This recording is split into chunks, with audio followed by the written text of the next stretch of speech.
के अंदर हमने किया, अलग अलग बॉक्स में अलग अलग वैल्यू है, और यहाँ पर होगी ट्रांजिशन वैल्यू स्केल। इसमें हमें नंबरिंग नहीं करनी, इसमें हम सीख जाएंगे, समझ जाएंगे, उसके बाद हमें इस स्केल की ज़रूरत पड़ेगी।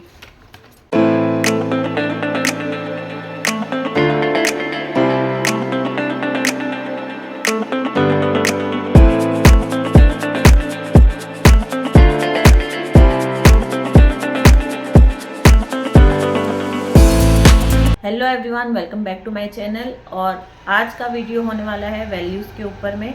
इसमें हम वैल्यूज़ स्केल बनाएंगे। वैल्यू स्केल क्यों बनाते हैं, वैल्यू स्केल होता क्या है, इसकी इम्पोर्टेंस क्या है, इसको हम कहाँ कहाँ यूज़ कर सकते हैं, वो सारी चीज़ें हम यहाँ देखेंगे। क्योंकि जब तक हम किसी भी चीज़ की वैल्यूज़ को नहीं समझते हैं, वैल्यूज़ मतलब कि कोई सी चीज़ कितनी डार्क होगी, कितनी लाइट होगी, तो जब भी हम पेंटिंग क्रिएट करते हैं या फिर कोई पेंसिल वर्क बनाते हैं, शेडिंग करते हैं, तो वैल्यूज़ को समझना ज़रूरी है कि कौन सा पार्ट कितना लाइट होगा और कौन सा पार्ट कितना डार्क होगा। वैसे तो वैल्यूज़ डिपेंड करती है लाइट्स के ऊपर में, कि किस चीज़ पे कैसी लाइट पड़ रही है, किधर से लाइट आ रही है, लाइट सोर्स क्या है, अगर वो दिन का टाइम है तो कैसी वैल्यूज़ हैं, अगर वो शाम का टाइम है तो कैसी वैल्यूज़ है।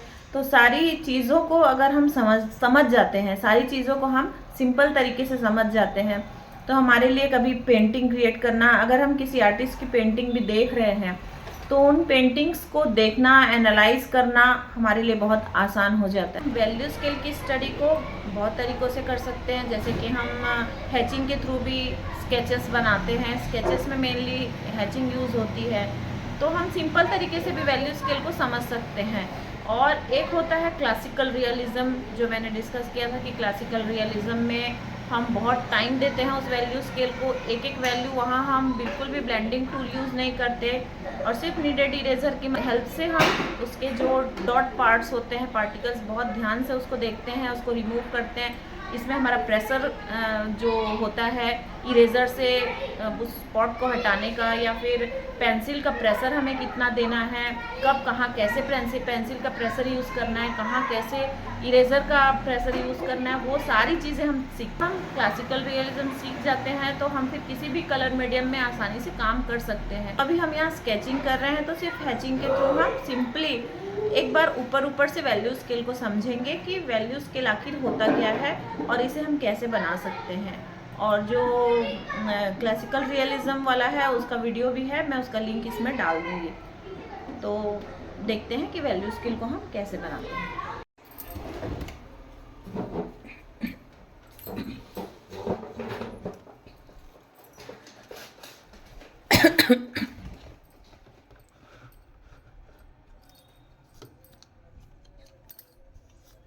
तो वैल्यू स्केल को बनाने के लिए हमें एक स्केल की हेल्प से, ये छोटा वाला स्केल, इतना बड़ा हम एक वैल्यू स्केल बनाएंगे।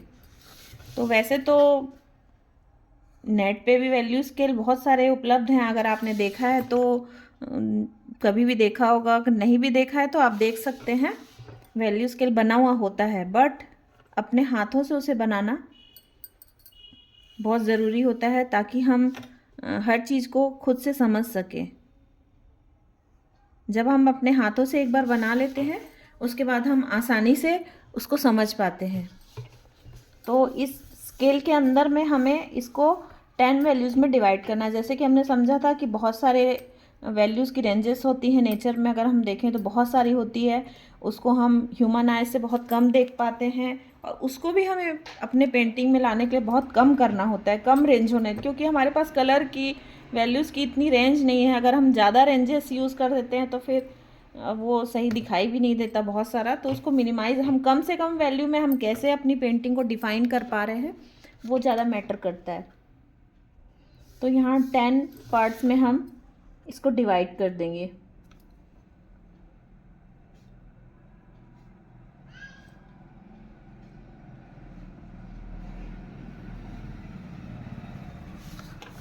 ये 9 है और 10 पेपर हो जाता है, कि जो पेपर की वाइटनेस रहती है वो 10 होती है। ठीक है, तो इसमें हम बॉक्सेस बना लेंगे।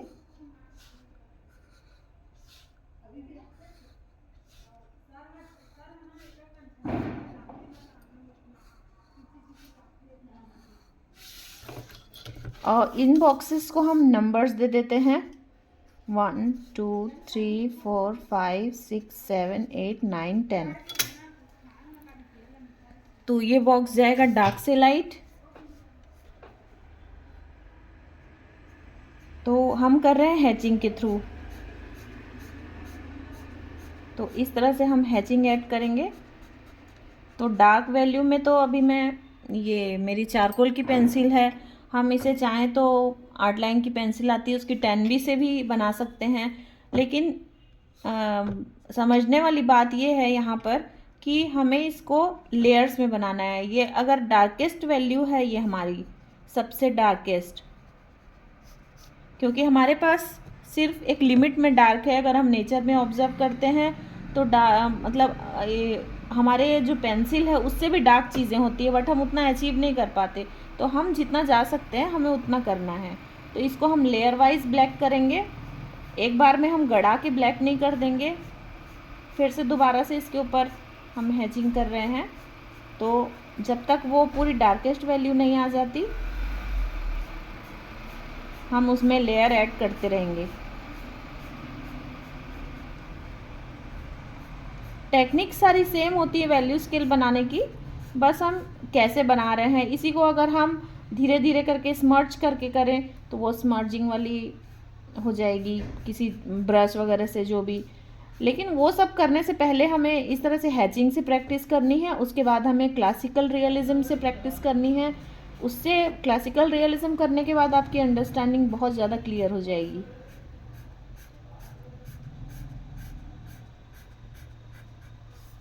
ठीक है, ये हो गई हमारी डार्केस्ट वैल्यू। तो अब हम धीरे धीरे धीरे धीरे इधर लाइट होते जाएंगे। ये जितना डार्क है उससे लाइट यहाँ। तो हम ये अपने हाथों के प्रेशर कंट्रोल के थ्रू भी कर सकते हैं। हम इसमें कम लेयर ऐड करेंगे, कम प्रेशर यूज़ करेंगे, तो उससे क्या हमारा जो वैल्यू है वो लाइट होता जाएगा।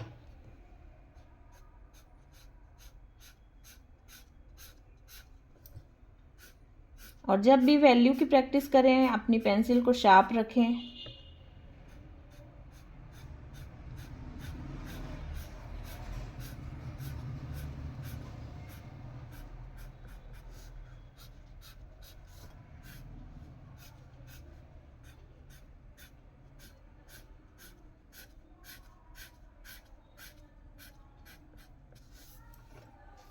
हम चाहे तो इसे क्रॉस हैचिंग के थ्रू भी कर सकते हैं, लेकिन अभी यहाँ हम सिर्फ देख रहे हैं कि हमें कैसे डार्क टू लाइट जाना है। फिर हम इसको एक अपनी पिक्चर रेफरेंस में भी देखेंगे कि हम वैल्यू स्केल को ऐड करके हम कैसे देख सकते हैं, वैल्यू स्केल के थ्रू कैसे हम सीख सकते हैं ऑब्जर्व करना, समझना।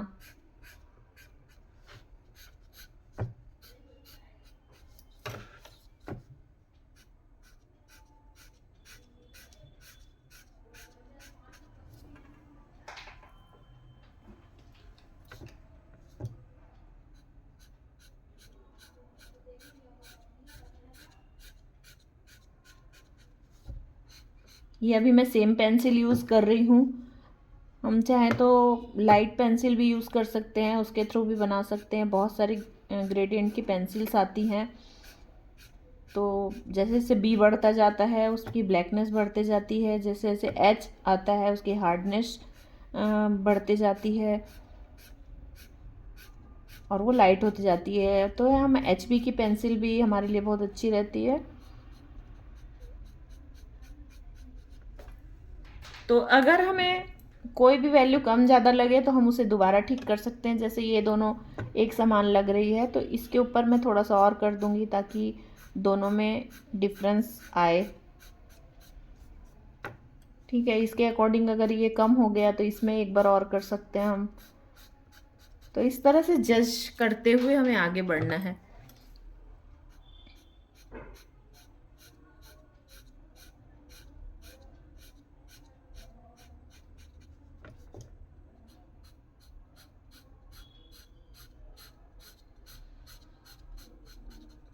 इसमें सिर्फ मैंने 2 लेयर दी है तो उससे लाइट आ गया।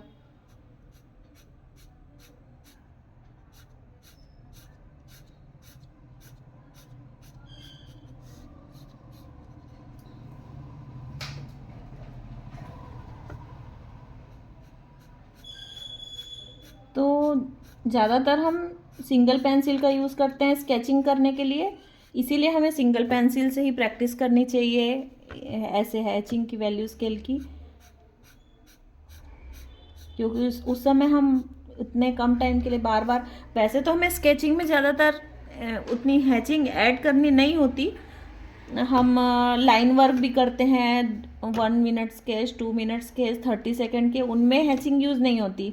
बट हम 10 मिनट के बना रहे हैं, 15 मिनट के बना रहे हैं, थोड़ी डिटेलिंग ऐड कर रहे हैं हैचिंग के थ्रू, तो वो सब होता है। तो और लाइट दिखाने के लिए हम थोड़ी सी लाइन को दूर दूर कर सकते हैं। अगर हम लाइन को दूर करते जाते हैं तो हमारी लाइंस और लाइट होते जाती है।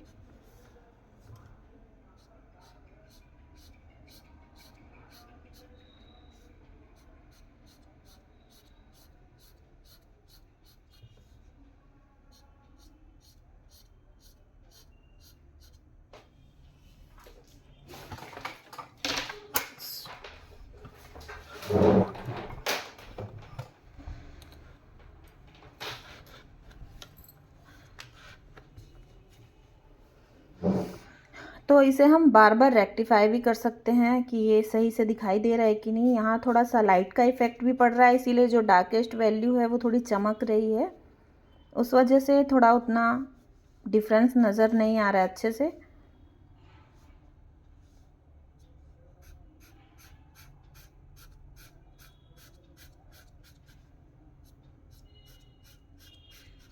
हम दोबारा से भी ठीक कर सकते हैं अगर कोई एक समान लग रहा है।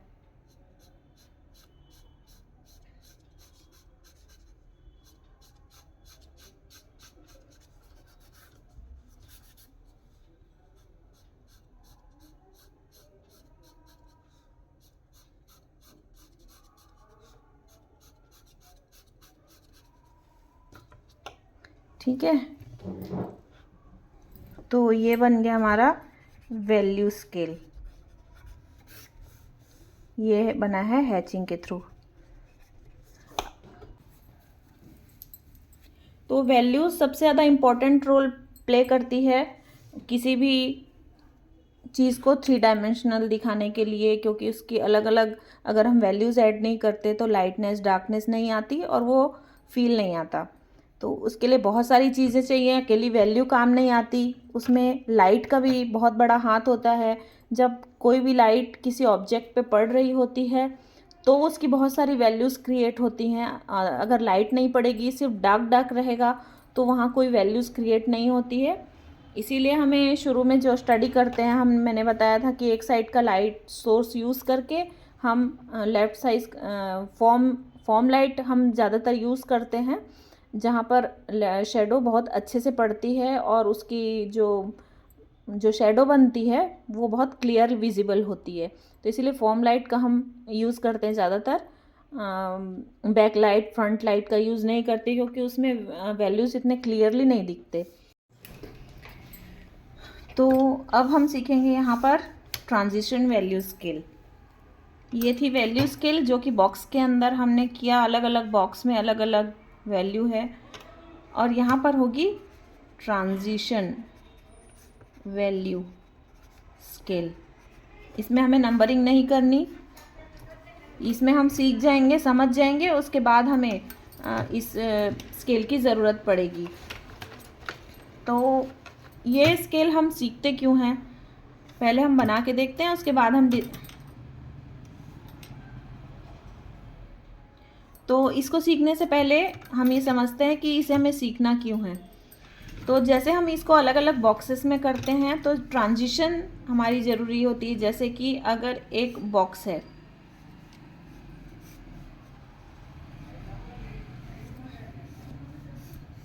ये मान लो अगर ये बॉक्स है, इसमें एक साइड पड़ रही है लाइट और इस तरफ है डार्क वैल्यू, तो हम हैचिंग में तो आराम से कर लेते हैं, बट जब हम स्मर्जिंग करते हैं या फिर शेडिंग करते हैं तब हमें दिक्कत जाती है।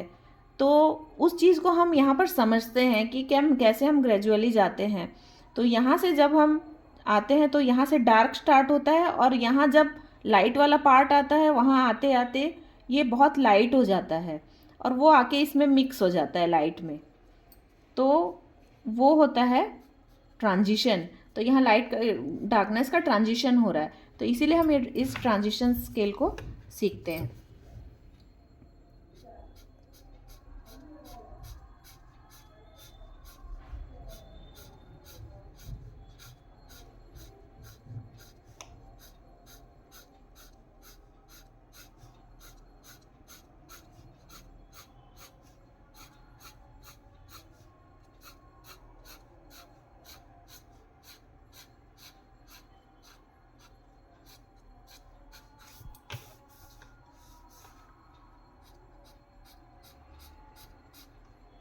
करना हमें यहाँ भी वही है,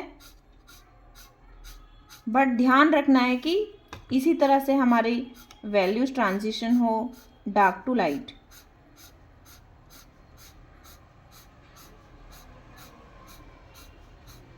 तो इससे हमारा पेंसिल का प्रेशर हमें कहाँ कितना देना है वो समझ में आता है हमें।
तो इसे भी हम लेयर वाइज कर रहे हैं। हम लेफ्ट साइड में जिधर डार्क है उधर लेयर ऐड करते जा रहे हैं।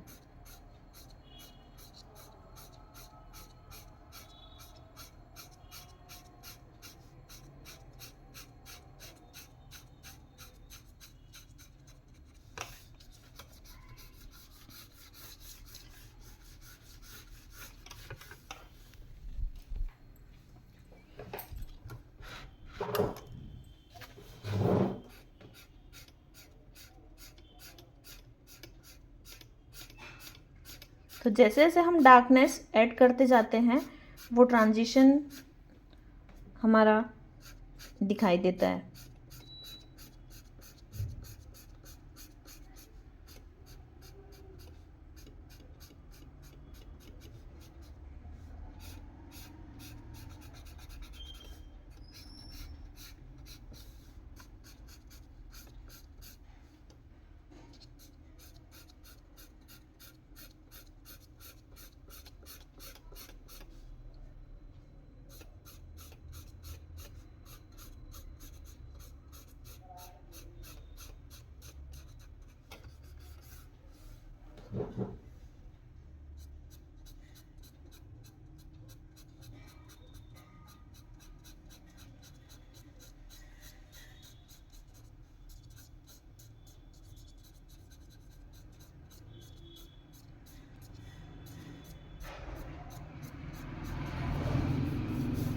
तो ये है ट्रांजिशन स्केल। अब इसे अगर हमें इसमें बनाना हो तो ट्रांजिशन हम कैसे करेंगे।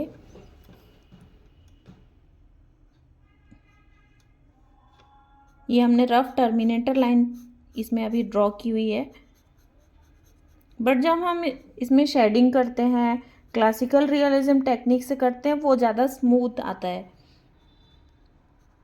वहाँ बहुत स्मूथ आता है। वहाँ हम उसमें HB की पेंसिल यूज़ करते हैं, 2H की पेंसिल यूज़ करते हैं लाइटेस्ट वैल्यू अचीव करने के लिए। अभी इससे अगर हम करें तो वो जो ट्रांजिशन है वो लास्ट में वो नहीं आएगा। उसके लिए हमें इस तरह की 2H की पेंसिल लेनी पड़ेगी।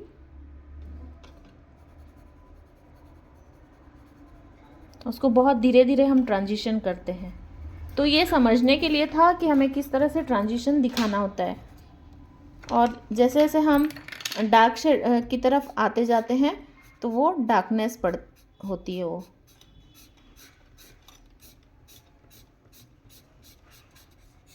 बट स्केच में हम रफली इसे दिखाते हैं। ये सिर्फ समझने के लिए कि light area and shadow area, ये शेडो एरिया है, ये लाइट एरिया है। अगर इस साइड से लाइट पड़ रही है, ये लाइट सोर्स है, तो इधर से अगर लाइट पड़ रही है तो इधर रहेगा लाइट एरिया, इधर रहेगा शेडो एरिया। फॉर एग्जांपल मान लो हमें ये स्टिल लाइफ को डिटेल करना है, डिटेलिंग करनी है, इसमें शेडिंग करनी है। तो इसको हम पहचानेंगे कैसे कि कौन से वैल्यू किस जगह पे है। तो सबसे पहले तो हम इसकी डार्केस्ट वैल्यू को पहचानेंगे, जो कि 10 है डार्केस्ट, वो कहाँ कहाँ पर है। फिर उसके बाद सबसे लाइटेस्ट वैल्यू को हम डिफ़ाइन कर लेंगे, जो कि ये कपड़ा है जो इसके नीचे में बिछा हुआ है। उसके बाद वैल्यू स्केल को हम पहचानेंगे कि वैल्यू स्केल में जो भी सारे शेडिंग हैं, जो भी लाइटिंग है, वो सारी किन किन वैल्यूज से मैच हो रही है।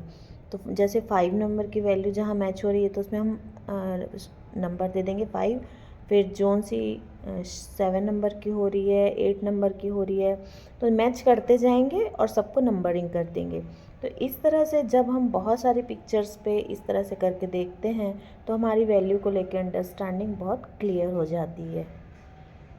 वैल्यूज़ को और भी अच्छे से सीखने के लिए हमें शुरू में कलर को अवॉइड करना होता है और उसको ब्लैक एंड वाइट में कोई भी पिक्चर जो हमारी है, चाहे स्टिल लाइफ है या फिर लैंडस्केप है या फिर कोई फिगर है, पोर्ट्रेट है, तो उसको हम ब्लैक एंड वाइट में कन्वर्ट करेंगे।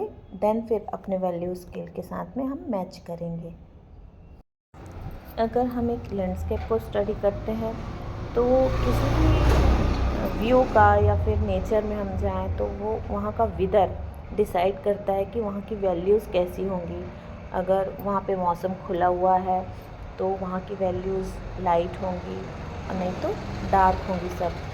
तो कहने का मतलब ये है कि जितना सिंपल चीज़ों को हम बनाएंगे, हम कलर चीज़ों को ब्लैक एंड वाइट करते हैं, फिर उसके बाद उसको और कम वैल्यूज़ में डिफ़ाइन करते हैं। तो इस व्यू को अगर हम 4 वैल्यू में डिवाइड करें तो कुछ इस तरह से हम डिवाइड कर सकते हैं, जिससे इजीली हम स्टडी कर पाते हैं। फिर उसको एक फ्लैट वैल्यू देके हम उसमें और जितनी डिटेलिंग है वो धीरे धीरे ऐड कर सकते हैं।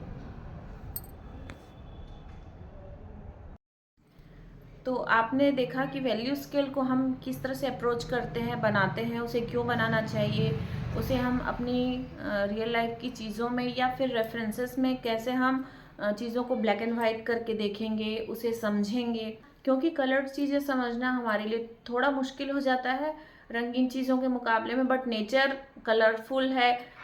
जब हम बहुत सारे ऐसे ब्लैक एंड वाइट रेफरेंसेस में जैसे कलर्ड चीज़ों को ब्लैक एंड वाइट करके देख लेते हैं, उसे वैल्यू स्केल के अकॉर्डिंग नंबरिंग के हिसाब से हम देख लेते हैं कि इतना एरिया कौन सी वैल्यू का है, फिर ये एरिया कौन सी वैल्यू का है, ऐसे समझ लेते हैं। उसके बाद हम कलर्ड में भी धीरे धीरे पहचानने लग जाते हैं, क्योंकि जब हम आंखों को स्क्विंट करके देखते हैं तो उस जगह की वैल्यू डार्कनेस और लाइटनेस अलग अलग हो जाती है, सिंप्लीफाइड 2 फॉर्म में हो जाती है, एक लाइट एरिया एक डार्क एरिया। वो मिलने के बाद हम पहचान जाते हैं कि मिड वैल्यूज कौन सी हैं। तो रियल लाइफ की चीज़ों को हमें अपने डे टू डे लाइफ में जोड़ के देखना है कि सारी चीज़ों को हम वैल्यूज़ के अकॉर्डिंग देखें। कि एक जगह की वैल्यू अगर एक कोई सीन है तो उसे एज ए होल देखें और उसे सिंप्लीफाइड फॉर्म में देखें। उसे अगर हम चीज़ों को जम्बल्ड देखते हैं, बहुत सारी वैल्यूज़ में देखते हैं, तो कभी भी हम लाइव स्केचिंग नहीं कर पाएंगे। क्योंकि लाइव स्केचिंग में भी लाइट का, फॉर्म का, सब चीज़ का बहुत इतना बड़ा रोल होता है कि जब हम लाइव स्केचिंग करने जाते हैं तो वहाँ पर लाइटिंग कैसी है, डे लाइट कैसी है, व्यूज़ भी चेंज होते रहते हैं लाइट के हिसाब से। अगर लाइट सनलाइट है तो धूप खिली हुई है तो वो सीनरी अलग रहेगी, उसमें एक अलग सा इफेक्ट आएगा, वहाँ शेडोज शार्प होंगी। और अगर वहाँ पर सूरज नहीं है, बादल हुए हुए हैं, शाम का टाइम है, तो वो एरिया बहुत डल डल होगा, डार्क होगा, जहाँ पर हम वैल्यू स्केल के एक्सट्रीम ब्लैक को और लाइट को यूज़ नहीं कर पाएंगे। क्योंकि जो नेचर के कलर्स हैं उनको समझना थोड़ा सा मुश्किल होता है, क्योंकि हमारे जो वैल्यू स्केल का पहला कलर है ज़रूरी नहीं है नेचर में भी वैसा ही हो, उसमें डार्क भी हो सकता है। नेचर की जो लाइटनेस है वो हमारे पेपर से भी ब्राइट होती है, बट हमारे पास जो है उसे हमें यूज़ करना है और उसको यूज़ करके हमें बनाना है। तो हमें अपने रेफरेंस के अकॉर्डिंग देखना है कि हमारी रेफरेंस में सबसे लाइट क्या है और सबसे डार्क क्या है। उसे पहचानने के बाद फिर बाकी की वैल्यूज़ को हमें जज करना होता है कि कौन सी किसके अकॉर्डिंग है। तो वैल्यू स्केल जब हमारे हाथों में आ जाती है तो फिर हम उसको इजीली स्टडी कर पाते हैं। तो आज के बाद आप कभी भी इस तरह से मत करिएगा। और वैल्यूज़ आपको अच्छे से समझ में आया है कि वैल्यूज़ को हमें करना कैसे है, कैसे इम्प्लीमेंट करना है, तो आप एक वर्ड में कमेंट में ज़रूर लिखना कि वैल्यूज़ को हमें क्यों करना चाहिए, वैल्यूज़ की प्रैक्टिस से हमें क्या इम्पोर्टेंस है, कि वैल्यू की प्रैक्टिस हमें करनी चाहिए, किस लिए करनी चाहिए हमें वैल्यू की प्रैक्टिस। तो आप जब कमेंट में लिखेंगे तो आपको याद रह जाएगा वो चीज़, तो कमेंट में ज़रूर लिखिएगा। और टिल देन आप अच्छे से प्रैक्टिस करिए और डेली लाइफ में इस तरह से डिजिटली भी आप प्रैक्टिस कर सकते हैं।